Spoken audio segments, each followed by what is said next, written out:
There are many funeral halls in South Korea, but there were none in my hometown in North Korea. We usually held funerals at home.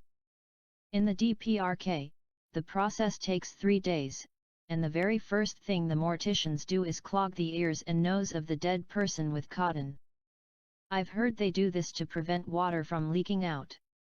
Then they fill the dead person's mouth with raw rice, their food for when they get to the afterlife. After that, they dress the body in clean cotton clothes. The body is then placed on the lid of the coffin, and covered in a white cloth. Over the course of 3 days, people come to pay tributes, while the family members stay beside the body. As far as I know, families spend 3 days like this before the burial because they hold on to the hope that the deceased may be revived.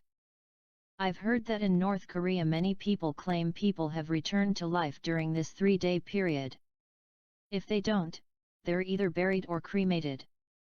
Cremation is a fairly new trend in North Korea, starting in the 2000s, but it's mostly confined to the capital, Pyongyang.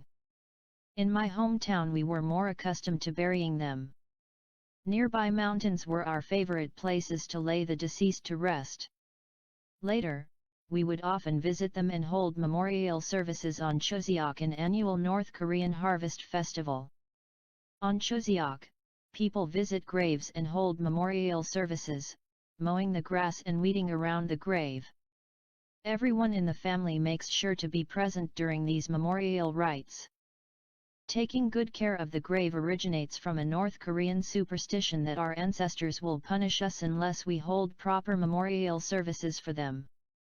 Lately, people have begun to cremate the deceased and keep the ashes. It's an easier way to keep the remains, and allows families to continue paying their respects, rather than traveling long distances to visit a tomb or burial site. Some people move their family graves when they feel that they've been laid to rest in ominous places. North Koreans often believe that their own circumstances and luck will improve if they do this. Though the country doesn't have an official religion, most people strongly believe in superstition.